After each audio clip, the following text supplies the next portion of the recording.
Okay.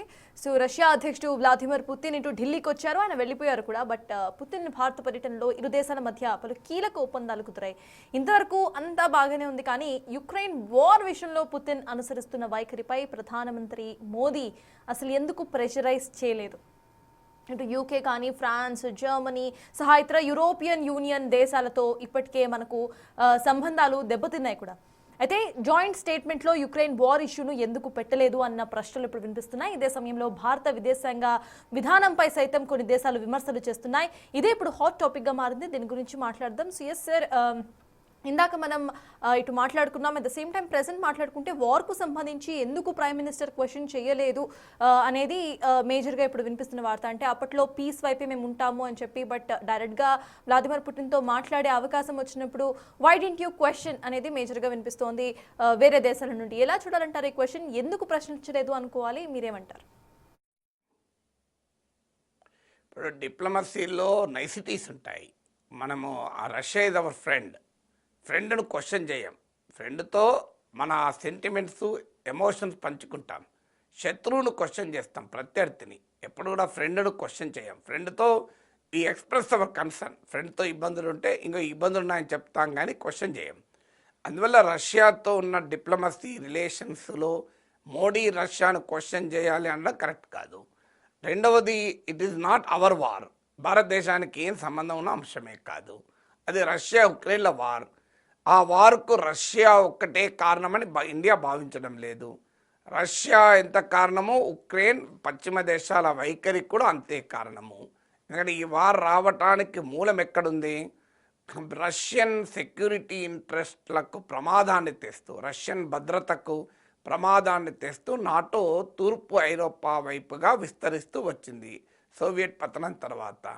So ఆ తూర్పు Europe వైపుగా నాటో విస్తరిస్తున్న ప్రతిసారి పుటిన్ అభ్యంతరం చెప్తూనే ఉన్నాడు ఈ లాస్ట్ 25 yearsలో. ఇక ఉక్రెయిన్ విషయంకి వచ్చే వరకు no question of just opposing, మీ యాక్ట్ అని ముందే చెప్పాడు అమెరికా ప్రెసిడెంట్. అప్పటి ప్రెసిడెంట్ బైడెన్ కూడా చెప్పాడు.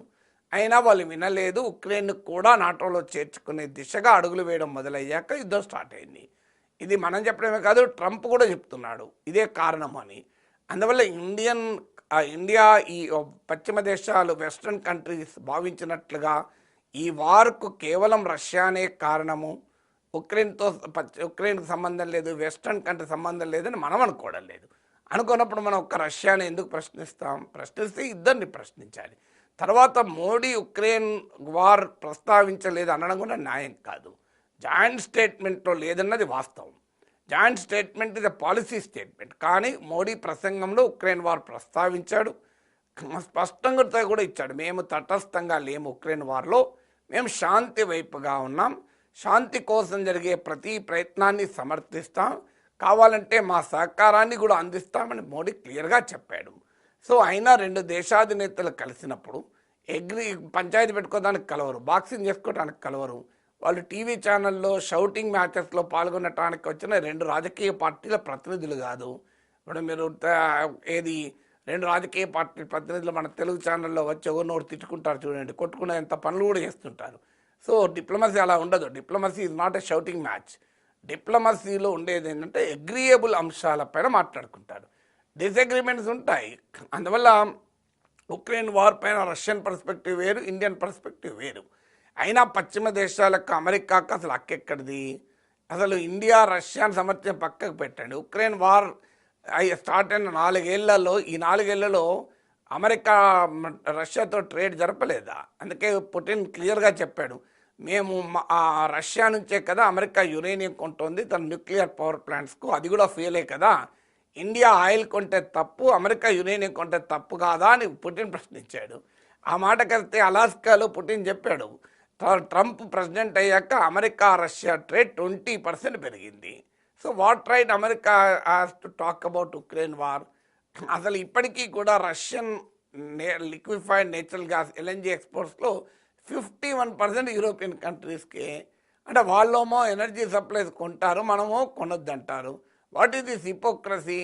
అందువల్ల ఉక్రెయిన్ వార్కు మొదలు ట్రంప్ సపోర్ట్ చేస్తున్నాడో తెలుసుకుని మన తర్వాత సంగతి. ట్రంపే వెళ్ళి పుటిన్ కౌగిల్లో ఉండి పుటిన్ ఒడిలో పండుకొని మనల్ని అడిగితే ఎట్లా మొదలు ట్రంప్ను పుటిన్ ఒడి నుంచి బయటికి లాగితే ఫ్రాన్స్లు యూకేలు జర్మనీ తర్వాత ఇండియా సంగతి వస్తుంది. ట్రంప్ను ఒప్పించలేరు, ట్రంప్ పుటిన్ను నొప్పించడం చేత కాదు, ఉక్రెయిన్ను ఏం చేయాలో తెలియని ఒక అయోమయ పరిస్థితిలో ఉండి ఉరిమిరి మంగళ మీద పడ్డట్టు ఇండియా మీద పడుతున్నాడు అమెరికా, యూరప్. అసలు మనతో స్టార్ట్ కాలే యుద్ధం, మనం అడిగి యుద్ధం వాడు మొదలు పెట్టలే, మనం చెప్తే వాడు యుద్ధం ఆపడు. ఇప్పుడు మనం చెప్తే రష్యా యుద్ధం ఆపుతుందా? మనం చెప్తే ఉక్రెయిన్ యుద్ధం ఆపుతుందా? మనం చెప్తే నాటో ఎక్స్పాన్షన్ ఆగిపోతుందా? మనం చెప్తే అసీమునీని దగ్గర తీయద్దంటేనే ట్రంప్ ఇంటలేడు. సో ఎవరింటారు మనం చెప్తే? అందువల్ల మనం ఇండియా చెప్తే ఏదో రష్యా పుటిన్ వెంటనే ఇని ఉక్రెయిన్ వారు ఆపుతారన్నంత భ్రమల్లో ఎందుకు ఉండాలి? అందువల్ల ఎవరి ఫారిన్ పాలసీ వారికి ఉంటుంది.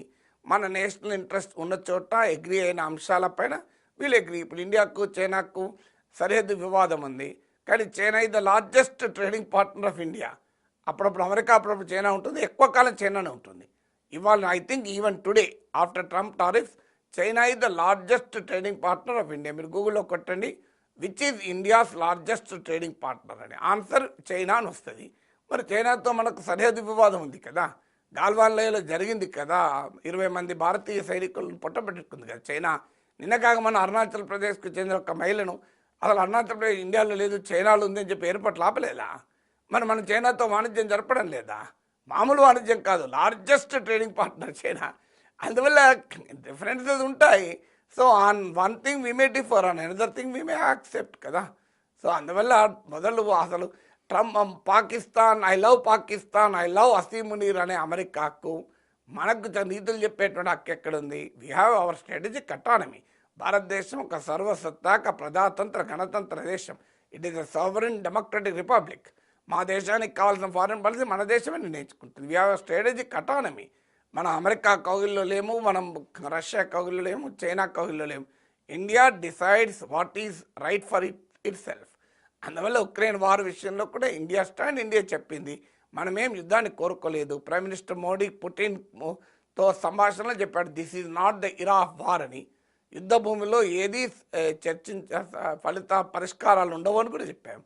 అయినా మన చేతిలో లేని అంశాలు, మనకు సంబంధించిన అంశాలకు కాదు, మన గడ్డ పైన జరగడం లేదు, మనం చెప్పినా ఎవరు వినేది లేదు. అలాంటప్పుడు ఎందుకు we will take our foreign policy interest?